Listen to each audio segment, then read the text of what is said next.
Good evening, ladies and gentlemen. Welcome everybody on board. In organic pest control for ugu, one thing you have to have in mind is that for every pest that affects your plant, there's a corresponding disease that they may likely and most often they bring onto the plant. So once you start spotting pest activities on the farm, then be sure you are closer to having some form of diseases that will ultimately affect your plant. The way I see pests and diseases as similar. One to me is macro, which is pest, and the other is micro, which is diseases. So, one of the major pests of ugu seeds is the caterpillar and also the leaf miner. The caterpillar chew holes in the leaves of the plant of the ugu plant, and so it degrades the quality of the yield. So to control this, we normally use neem oil and soap. We also have a combination of garlic extract and hot pepper. Hot pepper like the Cameroon pepper and the atajosi is a small pepper. It also has some other names in some other climes. This atajosi is very hot and it also provides pesticidal properties when combined with neem and garlic and soap. Soap helps to open the spores of the caterpillars. It allows easy penetration of the solution on contact. So that's why we usually recommend soap. And if you want to use soap, we have the native black soap. Native black soap is made from plantain stalk, which is very rich in potassium, and then palm kernel oil. I think they are boiled and then the foam is collected as soap. And so this soap is very, very, very soapy as it is. And we recommend this because it also has its own properties, like putting on some potassium on the plant as well. So caterpillars you can control. Also, we have aphids. Please, can everybody hear me? Am I loud and clear? Yes, you're loud and clear. Okay. So we also have the white flies. The white flies is a tiny member of the aphids family. It's also like a bug, but it can be devastating if you have them on the farm. And these pests are prevalent during the dry season. So you have them mostly during the dry season. I did mention that sanitation on the farm will help you reduce the presence of white flies on your farm, in the sense that when you have perimeters around your farm being properly cleared, say you give like 1 to 2 meters clearance around the farm, so always have these we call it buffer zones. The buffer zones for your farm in your farm setup must be created around the perimeters of your farm, at least 2 to 3 meters. There must be plain field, must be cleared. This way, you control pests, because pests will come from other fields that is closer to your farm will not be the generator usually most times, because you'll have cleared the farm out during the clearing.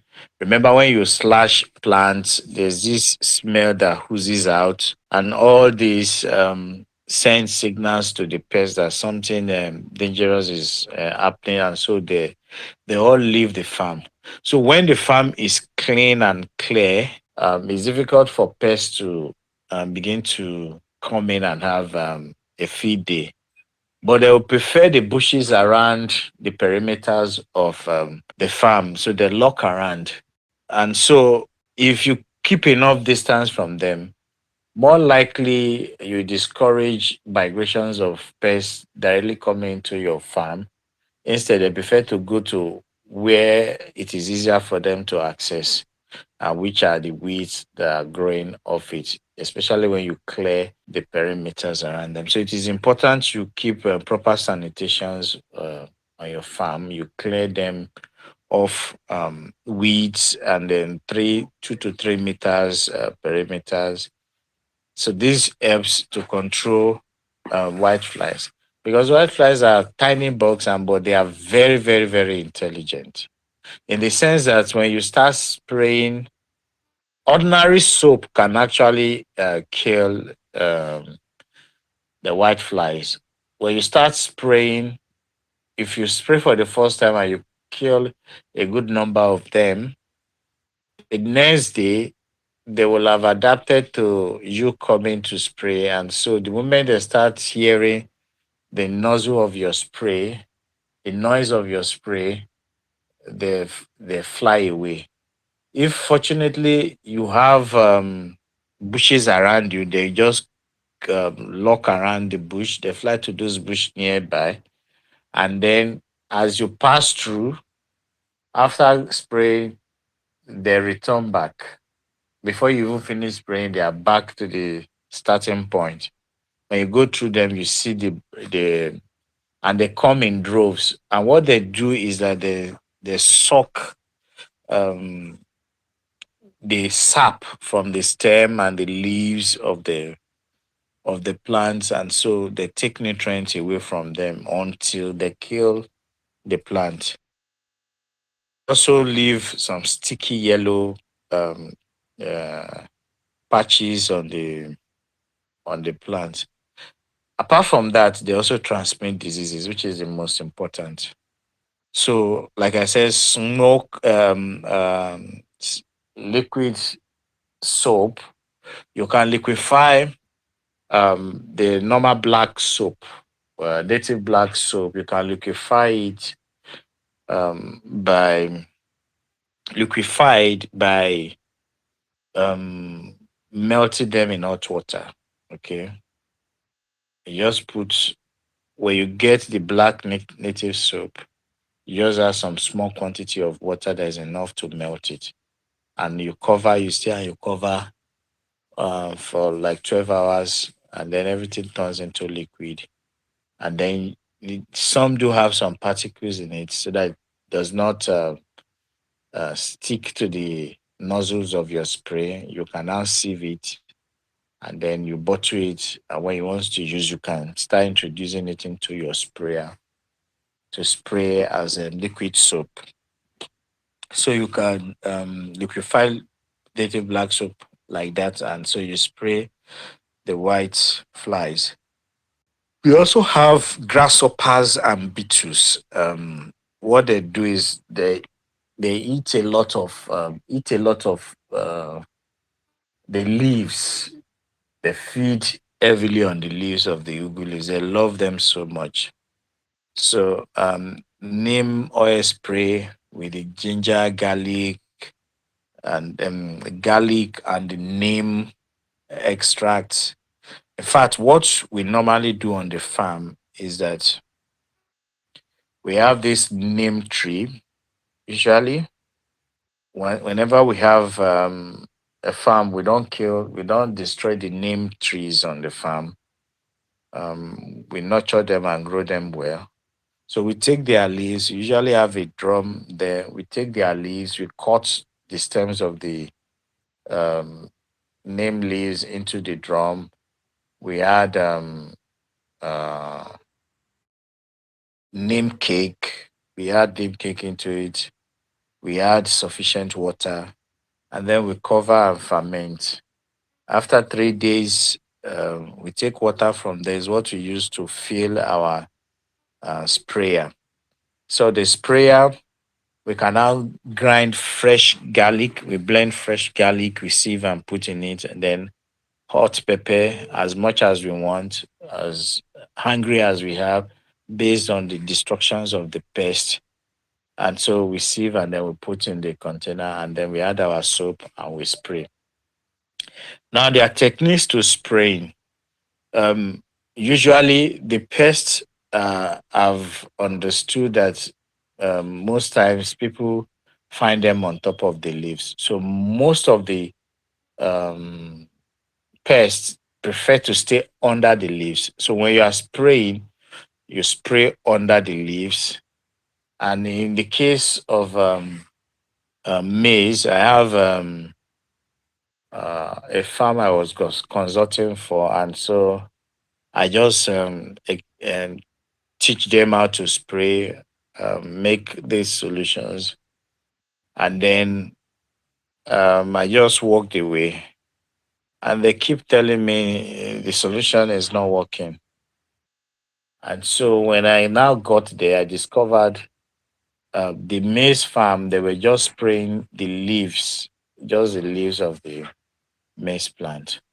And then we have this fall armyworm that damages maize significantly. You hardly can find them at any time because they are very discreet in their operation. So where they normally hide is the corn. There's a corn like um, in the maize. Maize form a corn like leaves as they grow up. And so they reside inside the leaves. And so that is you spray inside the leaves in this case, especially at younger. They prefer to attack when the maize are at a younger stage and 3 weeks, 4 weeks, like that. So you spray inside the leaves. And so that way you can knock off the armyworm. But if you spray outside the leaves have already protected the pest already. And so you are not getting to them and they continue to do their damage. So you need to pay attention to how you spray. And also, I prefer a mechanized sprayer like the motorized sprayer for real.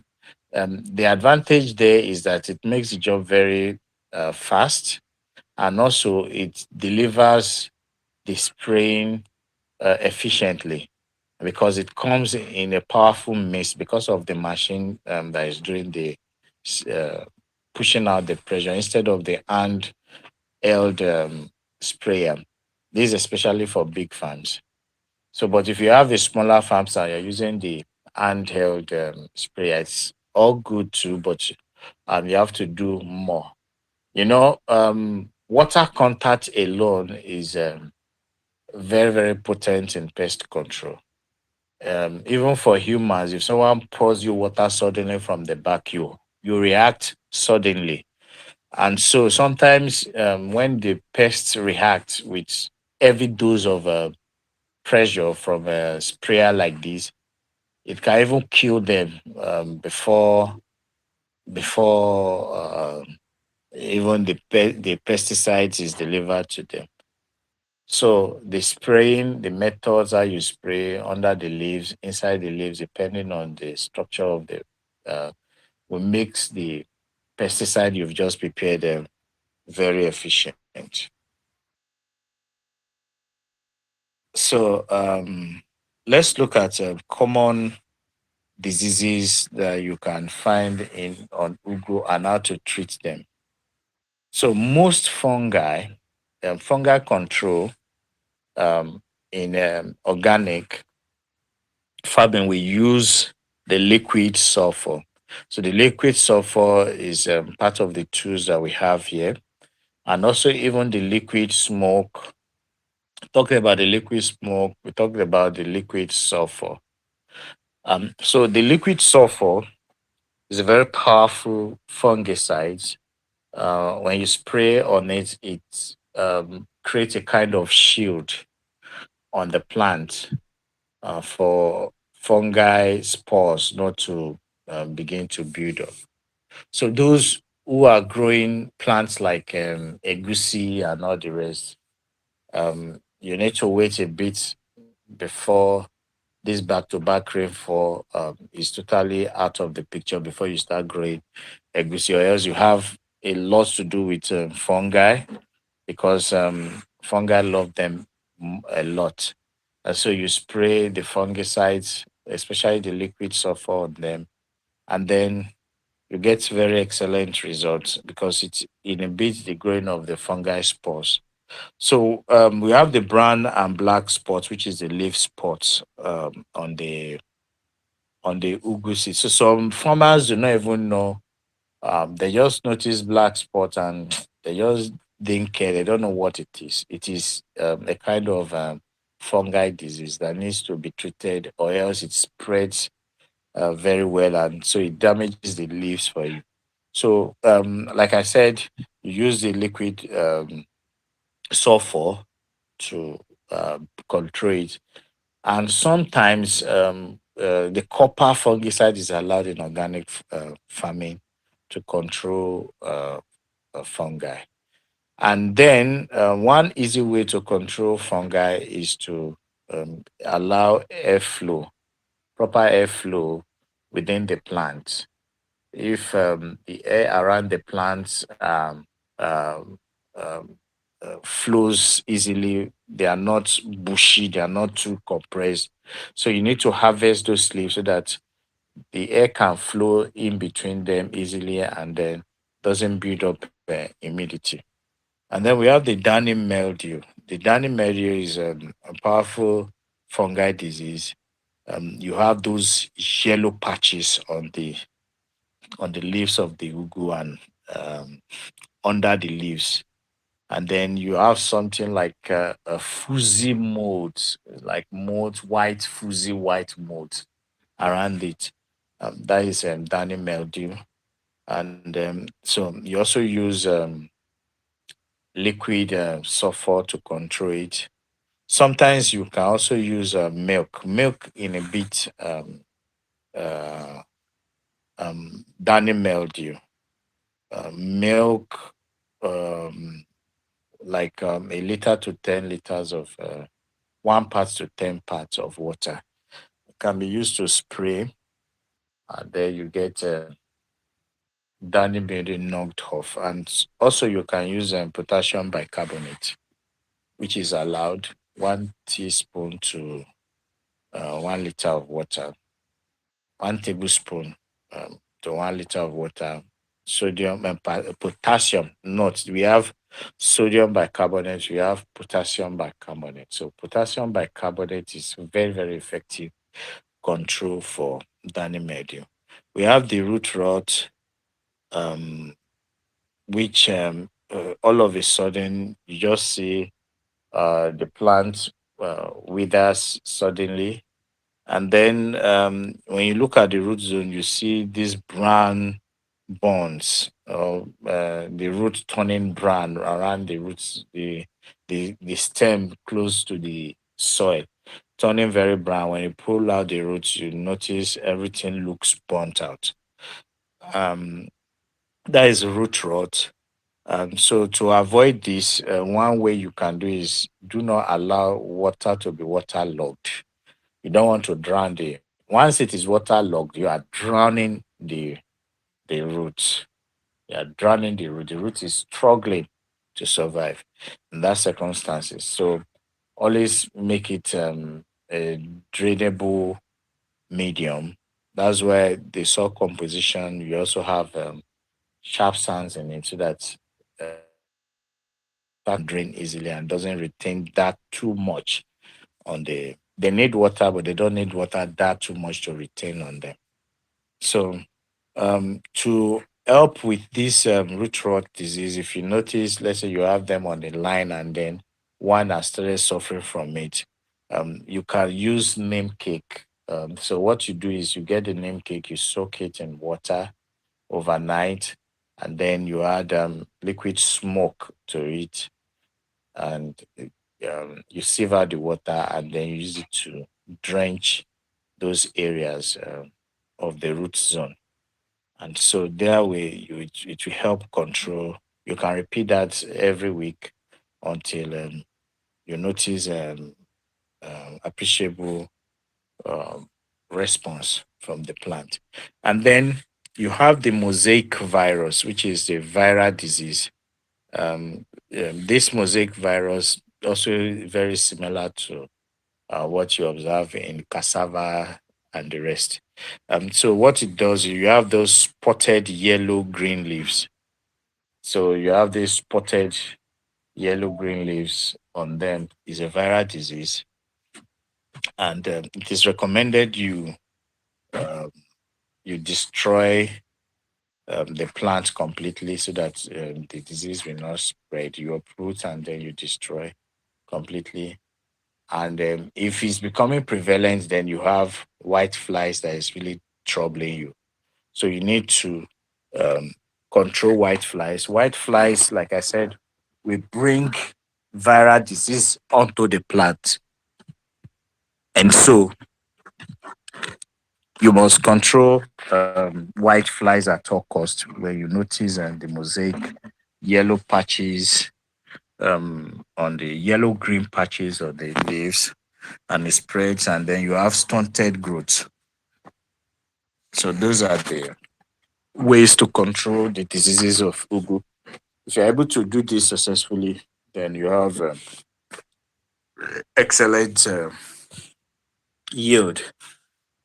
So to prevent, there are some preventive measures you need to take if you want to really excel, especially avoid bacteria, the root rot, and others. When you use compost and biochar in the soil mix, it will reduce pathogens build up, bacterias, and of course, it will reduce those stress that's associated with root rot and all the rest. And so, incorporate also um, uh, neem cake as well into it. So you keep the soil thriving, and then the fermented fruit juice you can also introduce into it. Then you do crop rotation.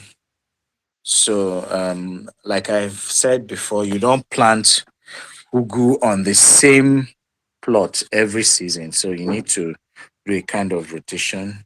You can decide to plant cassava, and so you can break the cycle of pests and diseases. So there's usually going to be cycle of pests and diseases. So you don't want the pest to see your farm as their home where they now breed through. If you're planting similar crops every now and then you're increasing the pest load on the farm. So try to always alternate. And so if you plant ugu today, this season, you can now change to either yam or cassava or even maize. So the pest varieties from the ugu will have left for another farm, and then you have a new pest that is coming that you just control, and then you can return back to ugu. That way you're able to manage um, the pest activities on the farm. There's no how you grow your food that pests will not come, but it's how you respond to their presence is what really matters, and understanding the system that you operate. This way, you're going to be able to get excellent results. I did mention about the sanitation. So for every disease plant, like the ones with mosaic yellow green spots, you need to remove them and burn them. The sanitation is key. And then one of the sanitation is weeds. So some pests are not there to feed on your ugu leaves. They come for the weeds, and then they now decide to also have a taste of your ugu leaves. And so when you have weeds there, it also attracts different kinds of pests that comes in. And so you have cocktails of pests that normally should have not come into your farm in the first place, but just because of the weeds that attracted them, they begin to breed in and breed out every now and then you have huge pest loads on the farm. So sanitation, cleaning of your weeds and destroying disease plants is very, very crucial. And then mulching. Mulching cannot be overemphasized. When you mulch, always try to get rice straw for mulching. When you mulch the soil, you're also introducing organic matters into the soil because The mulch will eventually rot and also becomes nutrient for the soil, and then it prevents the plants that you plant at that point in time before it begins to rot, and then reduce the weeds on the plant on the farm. So because you've mulched, the wheat seeds are now dying. They are not becoming as viable as they should because the straw has suppressed their growth. And so this way you'll be able to control weeds on your plant. If you are used to adequate mulching, over a period of time you discover that you may not even have weeds on your farm anymore if you mulch properly. And then so we did talk about the remedies using liquid soap and the name, garlics, cloves, using garlic and chili pepper. The garlic is a pungent that irritates. It has a pungent smell that actually irritates the pest, and so it's a natural pest control for most pests. So the pungent smell of the garlic is what pests don't like, and so when you have them being sprayed every now and then, it discourage them. And also, I did mention you planting some companion crops. And one companion crops is the Cuban oregano. This Cuban oregano has this um, pungent smell that drives away pests. And so, when you have couples of them around the farm, you will be able to control the pest load on the farm. So, um, there are takeaways from the lectures so far. And these takeaways are that prevention is very key to excellent plants. And also, you must start with a very healthy soil. If your soil is healthy and you have a balanced diet of nutrients in it for the plant, you begin to grow healthy plants, and then success is well grounded. So you must prevent diseases from happening by controlling pest control and controlling the pest attack on the farm. And once there's pest, chances are that you are going to have disease that follows. It's just like mosquito. If mosquito just bite alone, is okay, we can endure the bite, but they also bring malaria. And so also for other pests of plants. And then the takeaway is that we use neem oil, liquid smoke, um, uh, uh, smoke pesticides as the main organic protectors that you can use. And also, um, you rotate the crops so you don't plant um, one crop at a go. Okay. Let me give you a secret about cropping. If you plant or you have a plan to grow just one crop at a go, um, you've just made the worst mistake you can possibly make. When you are planting, always think of planting some other crops along. Like I did mention about the Cuban oregano, like uh, basil, scent leaf, and vegetables and herbs around. The reason is not far fetched. When you plant one crop, monocropping, the chances that things begins to go wrong quickly becomes very high. And when they do, when things go wrong, they go wrong badly. So, but when you have monocropping, when you have mixed cropping, you have other crops planted alongside these crops. You are maximizing the soil, and also you are creating an ecosystem, like mimicking nature. Hardly you will see a particular crop more prevalent, particular weeds more prevalent in an area. You always see a mix of them.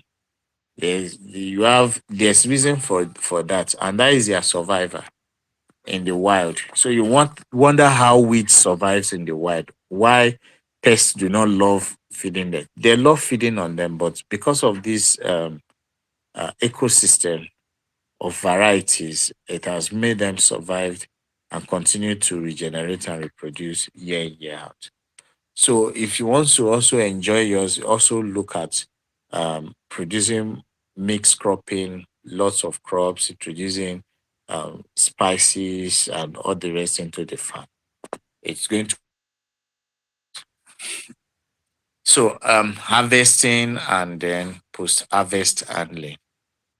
Um, Before we go into this, uh, let's get some questions in. Any question? Hello, sir. Good evening, sir. Yeah. Good evening. Sir, I know during the lecture yesterday you talked about a leaf that is maybe as if it's burnt or coiling. So I came back this afternoon from class. When I got to my little garden, I saw that some of the leaves they look like that. I don't really know how to handle it, sir. Okay. So you need some pest control on it. What O- you may likely do, if you have aphids we cause some leaves to coil. Now let me now give you another example. Now not all coily leaves of plants are as a result of pest issue. Actually, Okay. lack of water can also cause leaves to coil. So there are different coils. There are some leaves that coils inward. If the coiling is inward, then you have some pests residing inside it. And so, like spider mites and all those things will have built their house underneath the coiled leaves. And so they are making it to coil. Those are for pest control, for pests. If the leaves are coiling upward, like maybe tomatoes, it's very common with tomatoes. It has to do with water shock. Okay, when the plant is not getting enough water to fulfill its healthy position. So what it does is, and they transpire through the leaves. They release water through the leaves. Yeah, plants release water through their leaves. And so, because it's not getting enough water from the roots, everything is dried up. So, as a means of survival, the plant tends to cover up its leaves. Is a natural phenomenon because there is no longer equilibrium between the water is getting from the soil and the water is releasing out. Once it is not at equilibrium, it begins to shrink to reduce the surface area, to reduce the area of the leaves that is exposed to sunlight. And sunlight we tends to remove the water from the leaves. So the leaves automatically shrink itself to cover up so that it will not lose more than enough water to survive. So it's a survival strategy. So when eventually the farmer now discovered that the plant has lost enough water, it begins to start, and he begins to give water to the plant. That involuntary action of when the leaves have coiled up will not be able to open up the leaves as such again, especially for tomatoes. So you see the leaves remaining at that same position for a while. Now, nutrients also can also cause the plants to cover up the leaves if there are not enough nutrients and it doesn't want to produce more photosynthesis, like lack of magnesium. And so what it does is to try to cover the leaf surfaces that is producing the photosynthesis. So those may be the cause of the leaves coiling up. So you need to take a look, be sure that the root zone is not water dried. So you keep that mulch. If it is dried, mulch it and then give water so that the rate at which water leaves the soil, the mulch help you suppress it, and then check for activities of pests in those quiet leaves. If you can see pests in it, and usually it's going to be in the evening or early in the morning. If you open up the leaves and you see pests in it, then you know you need to control pest control, and then you give water. So it's like when you control pests, you spray the liquid, um, uh, the neem, either the neem oil or the neem leaves. You can do neem leaf extract. You juice it out, and then you spray. When you spray, it becomes very effective. And then you add soap. Usually you spray, I prefer you spray in the evening. Reason for it is that you still have some extra hours of rest. When you spray in the evening, the plant will not be exposed to the sun until maybe a longer hours of longer period before it starts exposing itself to the sun. So all what you've sprayed will have sink in into the plants and then help to cause the curative measures you want to put in place. And also, um, uh, most activities of the pest comes at night. So when you spray, it's also still very active at night, and so you can effectively control those pests. So it is advisable you spray in the evening when you are closing for the day, so that the effects can go on. And then when you spray, also make sure that if there's no rainfall, rain is not falling. If there is rainfall, most of what you spray will have washed out, and so you need to respray again, maybe possibly in the morning. And that will be the only time you need to spray in the morning so you can monitor activities. I hope I've been able to answer your question. Thank you very much, sir. Yes, sir. Yeah, you're welcome. Yeah. Any more question? Hello, sir. Thank you Good evening, Hello, sir. sir. Yes, sir. for today's lecture. Hello. Hello, sir. I can hear you, sir. Go ahead. Okay. Please, when we want to do irrigation, Yes, sir. already for tomato planting, we advise to plant at a particular distance between one plant and another. Yes, sir. Now, if we plant like that, it also means that for irrigation, where we will run pipes to the bottom of each plant, it also means that water will be dropping there at that distance. But if we are now going to, after that tomato has matured and want to change and plant something else, how do we then adjust the irrigation system so that water will still be dropping for the new plant? The distance may be like 30 centimeter, not as much as for the tomato. Okay. So you need to look at plants that measures uh, with the same distance with um, the tomatoes that you've planted. Or instead, you look for a mixed cropping. Okay. You can do mixed cropping because for ugu, spacing is 1 meter by 1 meter apart. Okay, that is the spacing for ugu.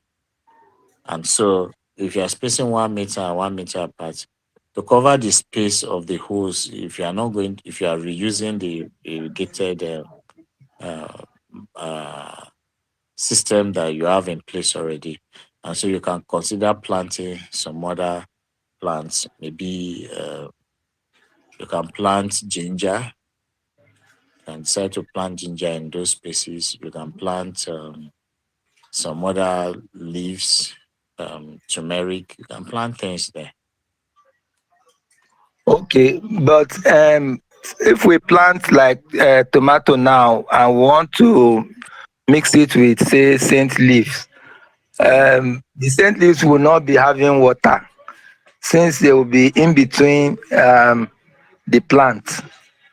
Is that what it means? So that one will have to be providing water for the other plants separately.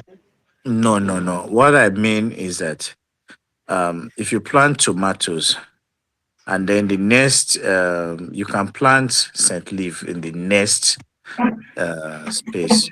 You can alternate, and then you can plant tomato all through, and then you can plant scent leaf in another row. It depends on what you intend to plant.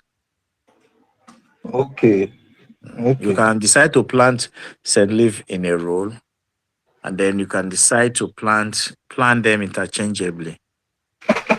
okay, Yeah, okay. it's just Thank all you. what you. All right. Any more Good questions? evening, Thank sir. you, Mr. Philip. Any Yes, more please. questions? Excuse me. Good I evening, want sir. to ask about something. Okay. The spotted yellow and green on tomatoes that is flowering. Should we Yes. uproot it and throw away too?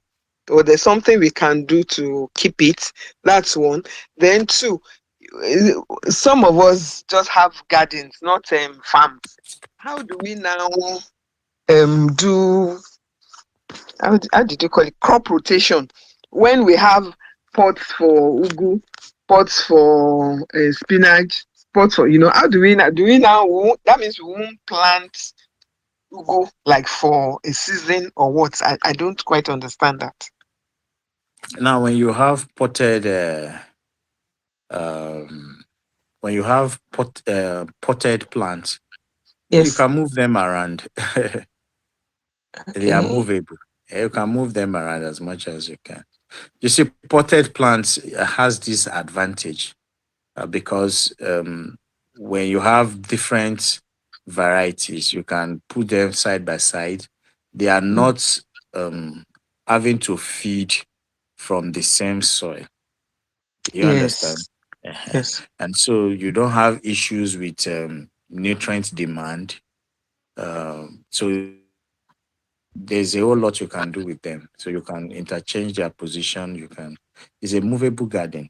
And so if it is done monocropping before, you can start introducing more of like the sides, introducing basil, introducing oregano, different kinds of cilantro, different kinds of herbs around, and start planting Okay. like the lemongrass and all those things. You start planting Mhm. them, you start introducing those things. They are all easy for you to find within those gardens. So you look for Yes. those healthy Mhm. uh, herbs that you can introduce and then you put in there. Okay. And so Thank for you. the yellowing and spot of tomatoes, Yes. those can be signs of early blight. Early blight, Otanaria, and then the symptoms is the yellow starts with small spots and it extends to a yellow green blushes.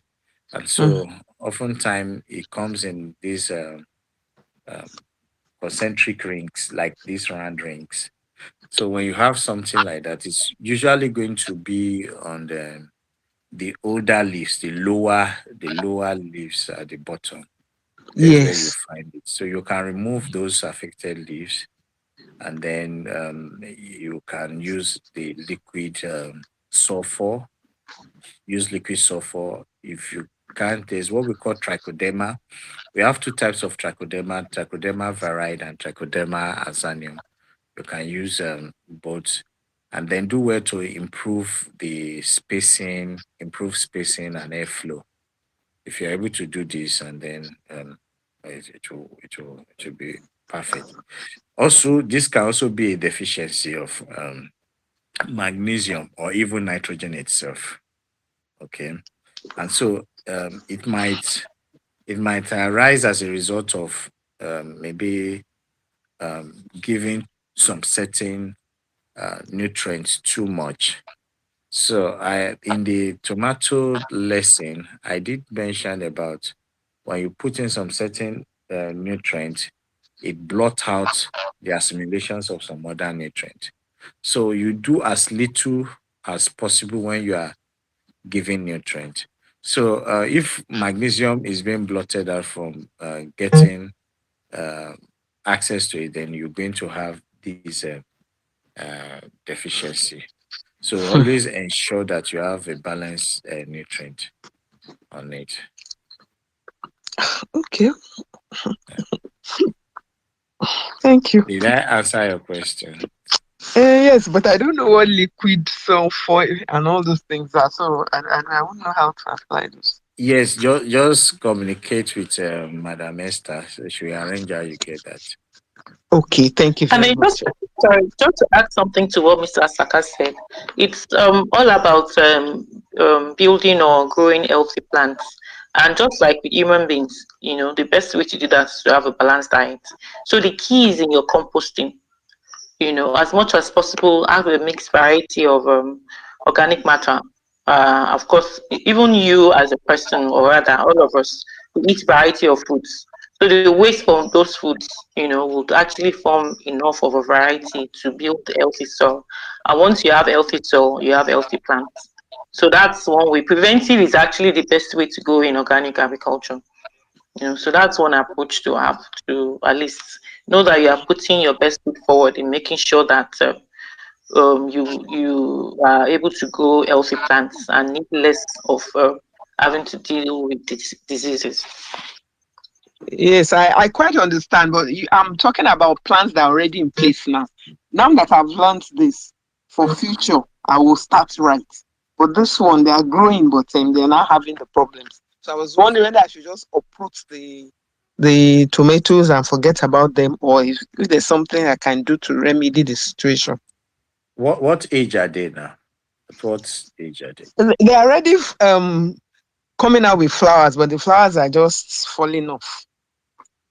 And Okay, so last year they grew very well. I had good tomatoes, but this mm, year they are not doing okay. well What at is all. their variety? What variety is there? I don't know all these things. Though. I'm just a lay person. Okay, so it's very very important to know the varieties you grow, the tomatoes you grow. It's very important so that it helps for you to respond when issues like this arise.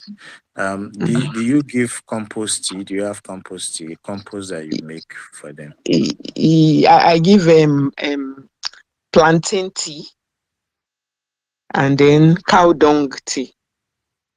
My Okay, compost so is not quite ready yet. So, okay, so the cow dung and do you mix them together or just give them separately? no, separately on So different days. consider mixing them together, allowing Okay. them to stay together for like 2 or 3 days before you give.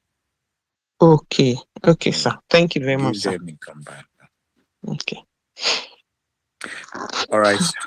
Thank you. Good evening, sir. Yeah. Okay, go ahead, please. Yeah, you talked about rotation for for instance, you're talking about the Ugu farm. That if we have Ugu here to this year, next year we can move it to somewhere else. But my own question is, I have a particular Ugu plant behind my house. It's been there for more than 6 years. Though it's not, I think it's not the type that brings pod. But one of the things I noticed is during dry, it's under my tank, so it has access to water. One of the things I noticed is sometimes during dry season, you will even think it's completely dead and gone. But the moment rainy season starts, boom, it's out again. But I noticed sometimes that it has these yellow patches on the leaves. So I don't know what to do to it. You have a very good Ugu plant. Did you say it stays for 6 years or more? More than that, sir. It's been more than 6 years. Wow, wow. Yes, they do stay that long. It depends on the management, actually. But for intense harvest and intense farming, sometimes they don't last that much. Okay.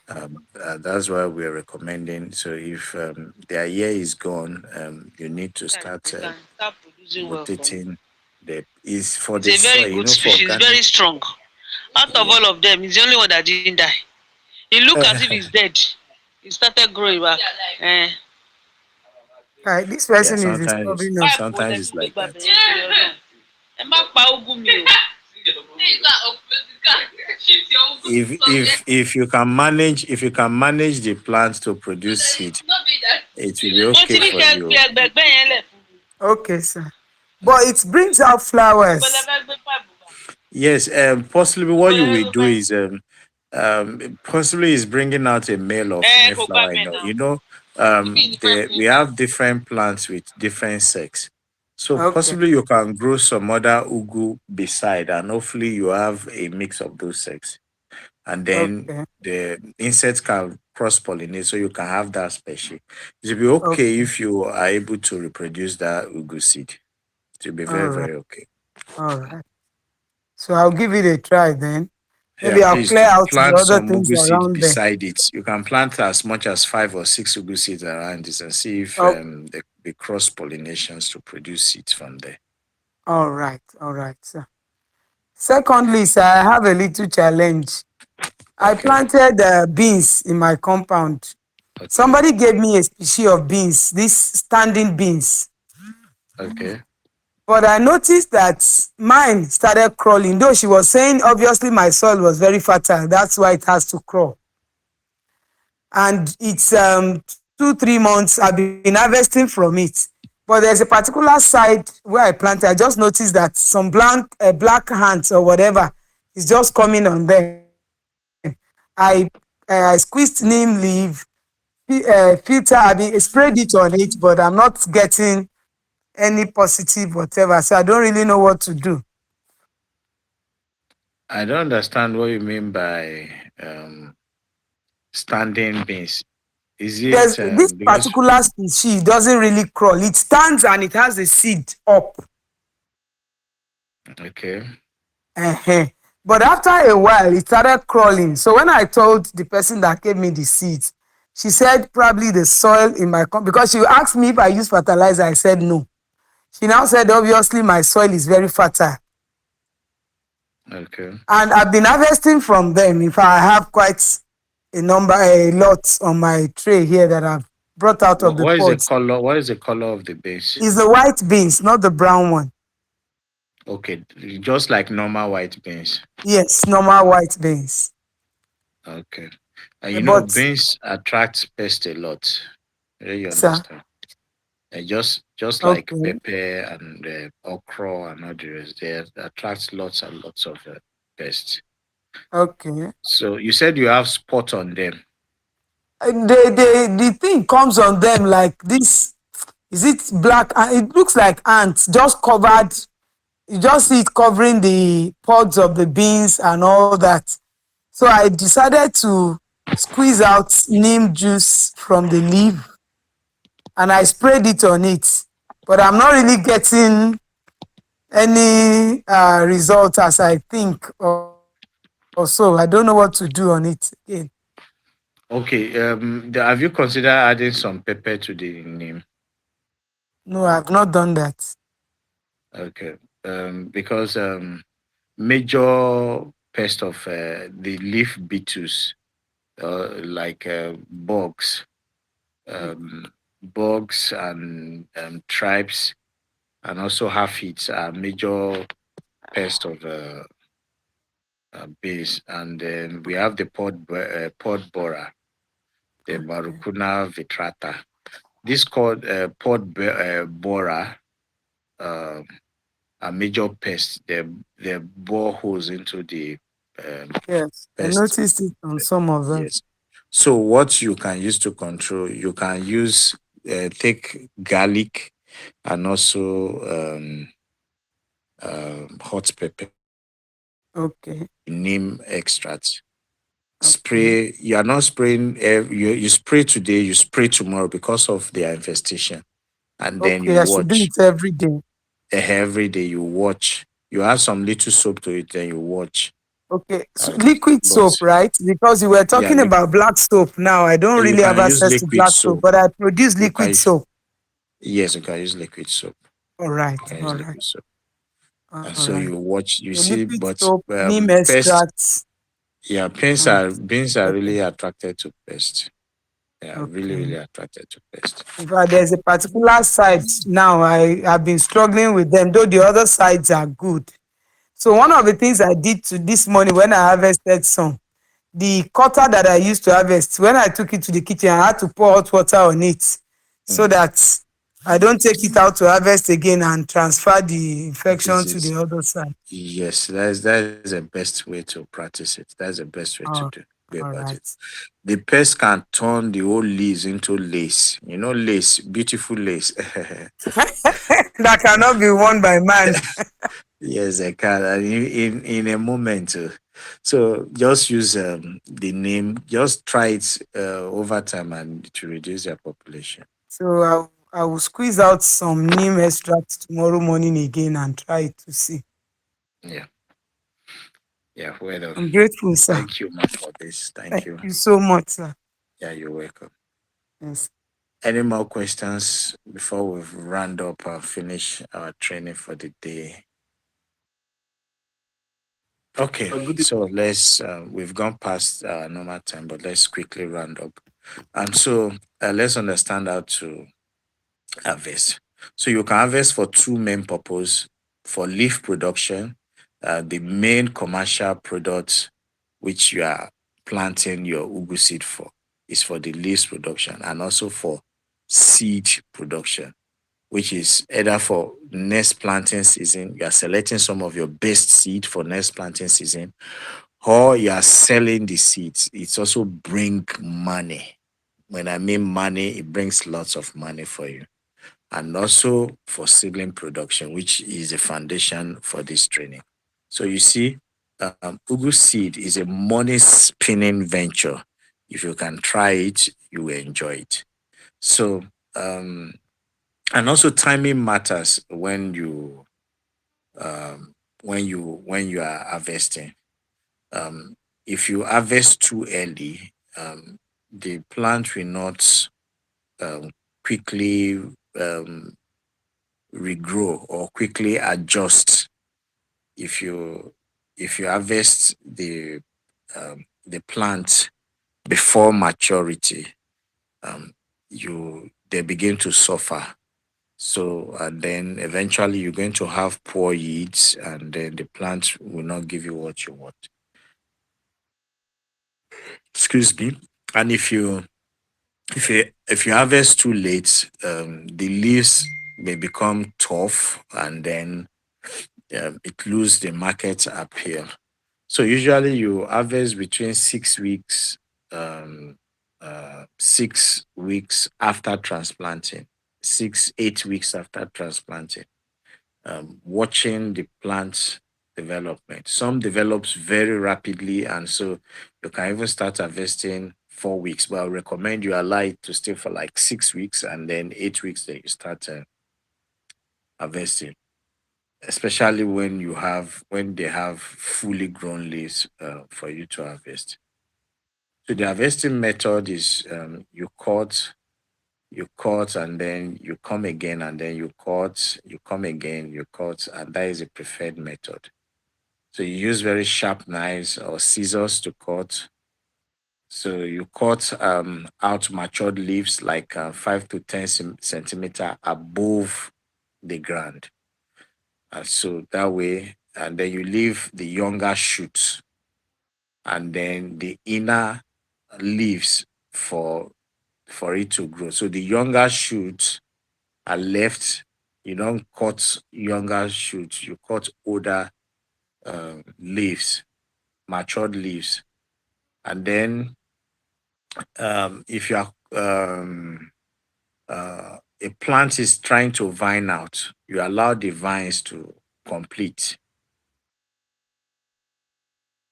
So if like there's the vines of the ugu leaves are spreading out, and then you have two spreads on them.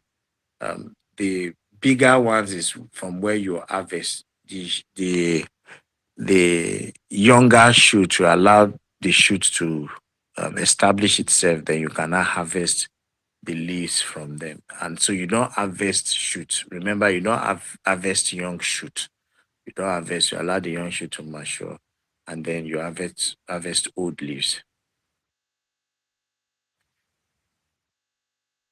So for seeds harvest, you allow seeds to fully set, and you harvest seed after the pods dry on the vine. So the pod can be very huge, big. So that's why we encourage staking so that the pod will not drag the leaves down. If the pod drags the leaves down, and then the leaves have contact with the soil, then there's contamination, chances of fungi and bacteria breeding up, and then it degrades the quality of the leaves. Remember, you're harvesting the leaves as well. And so when they start flowering and the pods are beginning to build, you don't harvest flowers, you don't harvest leaves from plants that are carrying pods, unless if you want to create space for airflow and then space. That is the only time you harvest leaves, or you don't purposely harvest leaves for sale. So you always allow the plants to reach full maturity before you start harvesting their leaves. It is very, very important. So the best time to harvest, so you don't harvest in the afternoon. You harvest early in the morning before the sun comes out, or before the sun begins to comes out very strong. This is the ideal time to harvest. And then when you harvest, you don't harvest after rain. Okay. So when the rain finish falling, you don't harvest after that. You harvest before rainfall. Okay. You don't harvest when rain stop falling. Because the leaves will look bruised, and then the leaves can really rot very fast when you harvest after rainfall. So post-harvest handling. So I did mention about a farm I consulted with for, where vegetables are harvested, and then we have uh, the, this uh, uh, what we use for dry cleaning, washing machine at home. They use the dry cleaning aspect of it after washing, where you spin the clothes, and then it removes almost all the water, and then you can now. So what they do is, after harvesting the leaves, immediately they wash, and then they throw it into a dishwashing machine, and it does the work perfectly for them. It removes all the water from the vegetables, and they can pack them immediately, and then they use it for sale. So this way the leaves are clean, and then there are no stones on them. And so you can also adapt same techniques. The dry cleaning machine, the washing machine, there's a part where it spins the cloth to remove the water. You can adapt that for leaf vegetables to remove water after washing them, after harvesting them and washing them. You just put them in, and then they dry it out for you, and then it stays very fresh. And then you can now package them in plastic bags, and then you start selling. So Google leaves are not they don't love storing them for too long. They have short time storage. So you can sprinkle clean water lightly, and then you can cover with damp clothes. If let's say you harvest and they are not selling too soon, but it's just for short time, and so you cover you sprinkle water on it, and then you cover with some damp cloths to keep the leaves fresh.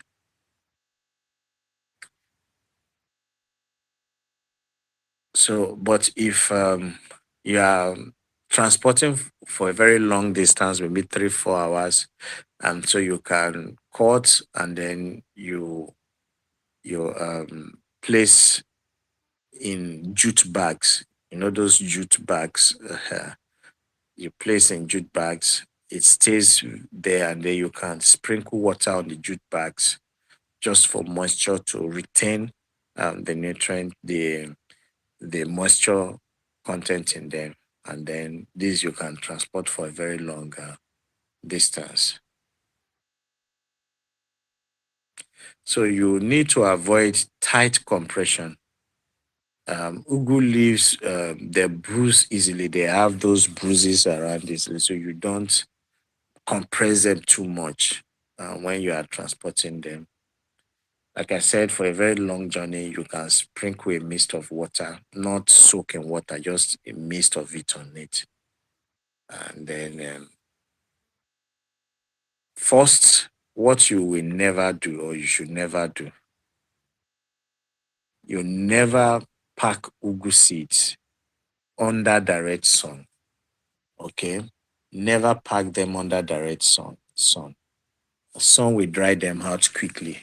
So they always must be under a shade when you want to handle them. And then never use any materials like you've used for fish produce, e.g., fish produce, water materials that have been used for fish production to undo ugu leaves. It gives it that smell, and it is permanent, and it is not good for packaging. So here is a takeaway. You have to harvest 6 to 8 weeks after after transplanting, and then we use the cut and come again method for harvesting for continuous yield. So you need to harvest. If you do not harvest the leaves after a while, the ugu plant will stop producing the way it should. So you need to be harvesting the plant every now and then. And so we use the cut and come every now and then to harvest. So you need to handle the leaf gently, and then you avoid packaging with fish and all those materials that smell to keep them fresh. So value addition, marketing is crucial for main for to sell your ugu seeds. So the advantage of ugu is that there's always market for you to sell. So it sells very quickly, and then if it is organic, you begin to get premium price for them. In the past, I used to see how Okwe farms used to preserve some of vegetables. She used paper bags to package her vegetables, and they are always coming out in a very good condition. So you can consider using paper bags to package your ugu seeds. And then it commands huge price. Upper Farms has that unique packaging system where you can emulate. You can Google them up on Instagram and see what they do. So they offer some certain packaging styles you can emulate to sell your uh, ugu plants. They do a lot of vegetable packaging and the rest. And so, understanding the ugu market, um, market women controls this ugu farm effectively, the local women. So if you are selling to them, then you know you have to have those strong bargaining skills to do that. Um, and then it offers fast cash sales. Then again, the price fluctuates based on market supply. But for the organic, you can sell with confidence because you are not using chemicals to grow them, and you are selling high quality produce, and so you can add premium price to them. And so trainings like this in this kind of communities offers you a best opportunity to leverage on being a member of organic foundations or associations like this to be able to sell and also get customers. Training like this is also uh, your standard to use. As of now, we have very limited standard, except for the one that certifying farms and getting organic certification. But with this kind of efforts, you are getting into even a larger communities of people who can trust that you've had the right education to be able to grow these crops um, with organic best practices. And so you can sell for premium price. Um, and demands for ugu seeds are always very consistent. Most families eat uh, ugu meals, especially egusi. Egusi is not complete if you don't add ugu to it, and so and it's a delicacy across almost all ethnic uh, tribe. So um, you always uh, prefer to also sell. Look at how you can sell to supermarkets, grocery chains, have deals with them, and then you can also look at the community. A lot of people looking for ugu that are not tainted with chemicals. And also, there's the export market, which we are exploring for those who are trying to go into this ugu farming commercially.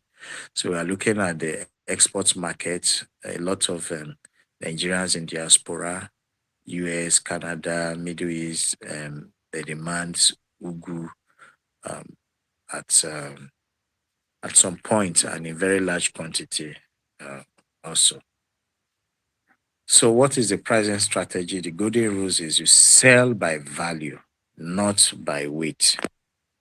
That is it. You sell by value, and what is the value? You are not using chemicals. So that is the pricing you sell. So you are not going to sell your ugu leaves like any other ugu leaves. You show pride in it because you have gone through education, gone through a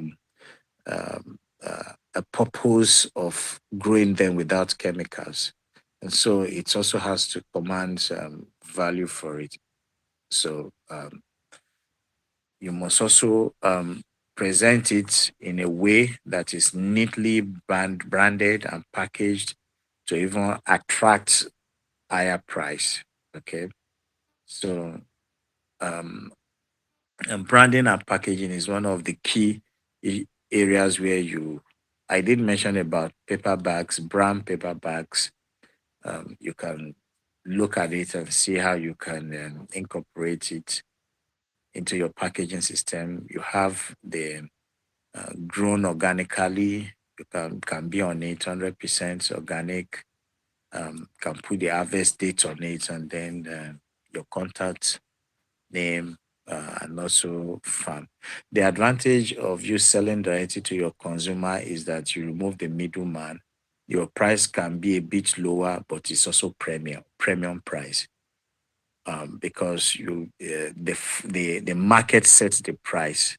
When you sell to the consumer, the market already sets the price for you, but you are removing the middleman, and so you always target directly selling to homes. It is always very difficult, but most farmers usually miss out on selling directly to consumers because they feel it is an added problem that they don't want. And but that is where your money is. And so you shouldn't be outsourcing where you can make money to other people to start making money off you. So I always advise any farms that is going into production, they must always look at uh, selling directly to the consumers and making even the extra effort to do that. Once these efforts are achieved with results, you have the consumers there, and it can only expand.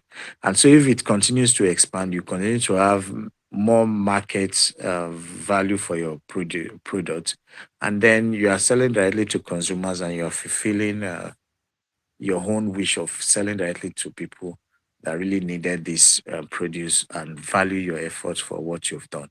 And so you're also making money for it. And so it's a win-win situation. So um, you can also have dried ugu. You can dry it, bundle it, oven dry, and then cut and package in crush and package in a herbal form for diaspora or export. You also have frozen ugu. You can wash. They usually wash and then they blanch it lightly, and then they freeze in like 1 kg pack or two or 500 grams. And this is also very popular for export. They blanch it lightly and they blanch it lightly, and they freeze it. And so I did mention about the dried ugu also. They use it for soups and all the rest for the diaspora. So, and also the seeds, the ugu seeds is also cooked and eaten. I did mention how you make a egg booster from it by adding some moringa. You sprout the seeds and then you grind and make. So you have all this. So you can build a market around this system, and then you start making money. You can look for a business strategy for ugu farming. Look how you can key into it. Look at the value chain, and then you start making money out of it. Thank you for listening to this training and being there. I will have to call it a day for the training, and then let's have the questions, and then we round off.